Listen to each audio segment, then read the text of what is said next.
Shrimad home remedies में आपका स्वागत है और हम आपको बताएंगे कष्ट निवारक बजरंग बाण के बारे में। इसके फायदे क्या होते हैं, इसके चमत्कार क्या होते हैं बजरंग बाण के।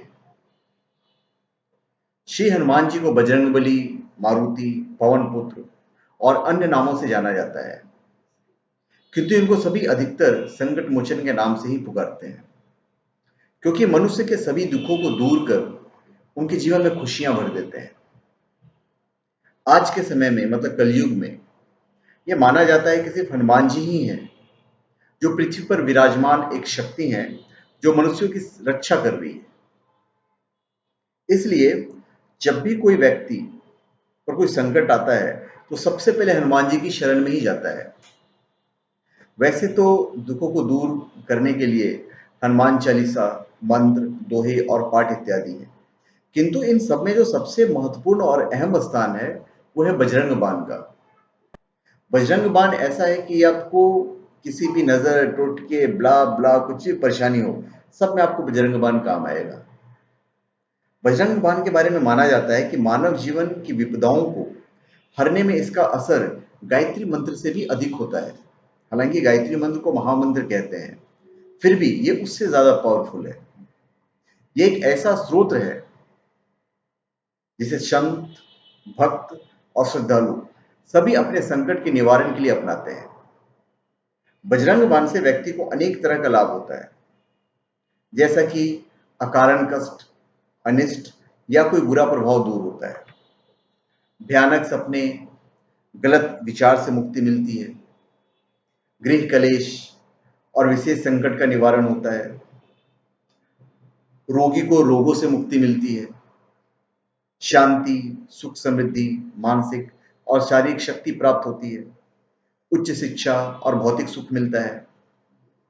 इसके अलावा भी अनेक ऐसे लाभ हैं जिन्हें आप बजरंग बाण के प्रतिदिन नियमित रूप से पूरी विधि विधान से पाठ करने से पा सकते हैं।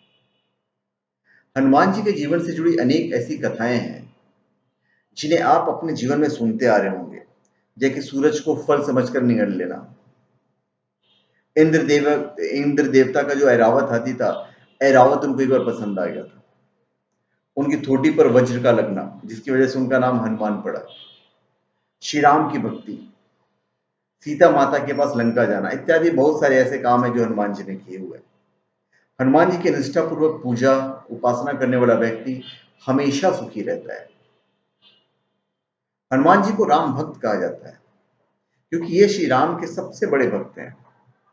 इसलिए हनुमान जी की पूजा शुरू करने से पहले हमेशा श्री राम जी का ध्यान करना चाहिए, क्योंकि जहां श्री राम जी की पूजा होती है वहां हनुमान जी स्वयं ही प्रकट हो जाते हैं।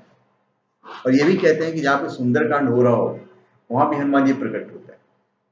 किंतु हनुमान जी की पूजा करने या बजरंग बाण के लाभ को पाने के लिए आपको कुछ नियमों का पालन करना बहुत जरूरी है। जैसे बजरंग बाण या हनुमान बाण के साधना नियम मैं आपको बता देता हूं। अभी बजरंग बाण बहुत बड़ा है तो उसको अगर मैं बोलूंगा भी तो मतलब फायदा नहीं होगा।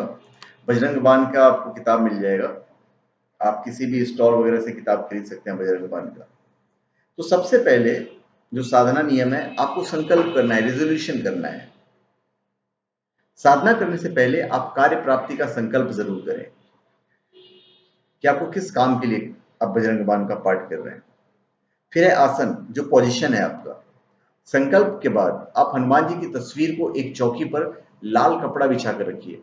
तो चौकी थोड़ा सा हाइट पे होना चाहिए और आप नीचे बैठेंगे।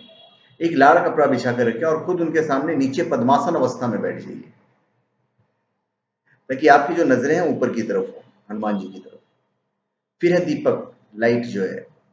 आप हनुमान जी की तस्वीर के सामने एक अखंड दीपक जलाएं और उसके सामने हनुमान जी के मंत्रों का जाप करें।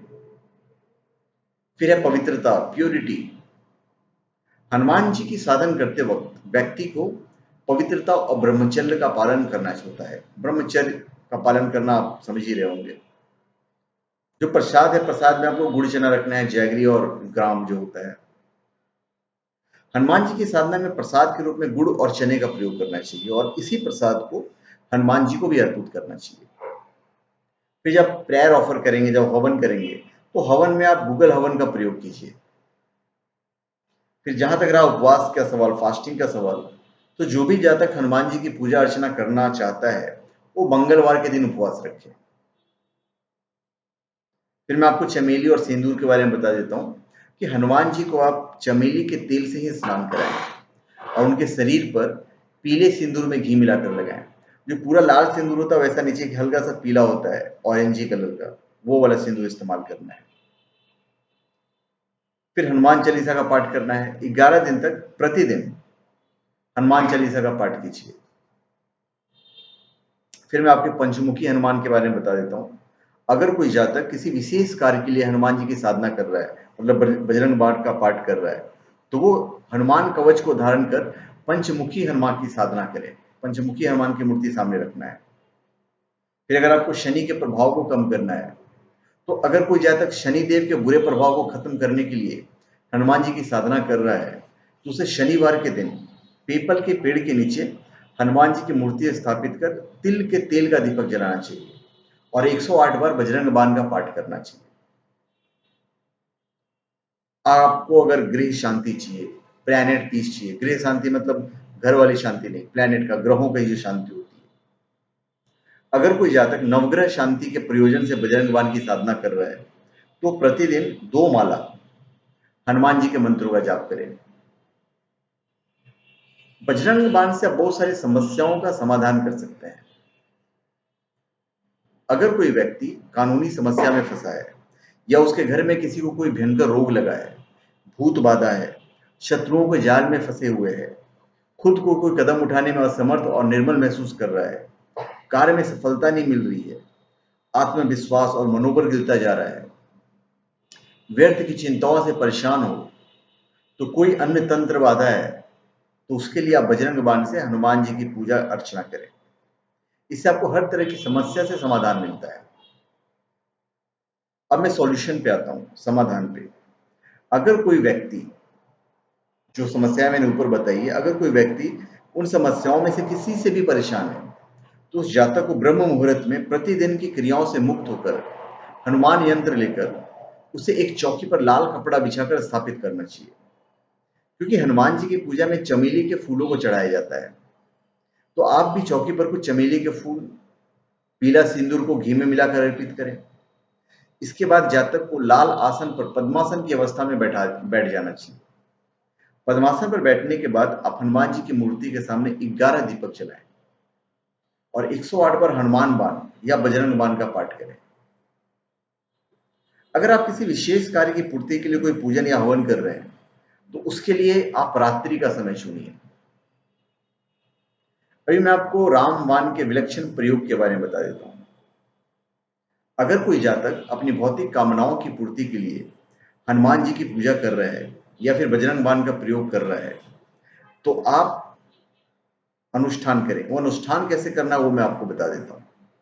सबसे पहले आप एक साफ, स्वच्छ और शुद्ध स्थान चुन लीजिए और शनिवार या मंगलवार के दिन हनुमान जी का चित्र या उनकी मूर्ति को जप करते समय अपने सामने रखिए। अब आप कुशासन की अवस्था में बैठ जाएं। इस अनुष्ठान में दीपकों का विशेष महत्व होता है, तो आप दीपदान जरूर करें। अब आप एक एक मुट्ठी 5 अनाज लीजिए, गेहूं, चावल, मूंग, उड़द और काले तिल, और उन्हें शुद्ध गंगाजल में भिगो दीजिए।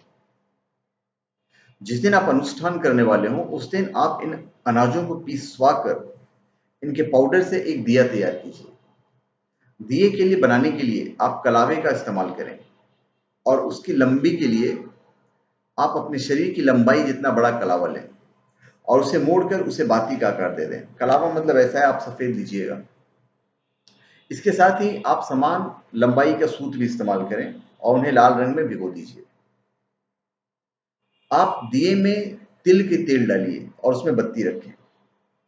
अब आपको दिए को प्रज्वलित कर दें और इस बात का ध्यान रखें कि जब तक आपका अनुष्ठान कर रहे हैं तब तक ये दिया जलता रहना चाहिए, दिया बुझना नहीं चाहिए। अब आप संकल्प करें और अगर आप अपने परिवारजन के लिए अनुष्ठान कर रहे हैं तो उसके लिए आप उनके नाम अवश्य लें। इसके बाद आप हनुमान जी का ध्यान करते हुए बजरंग बाण का जाप करें।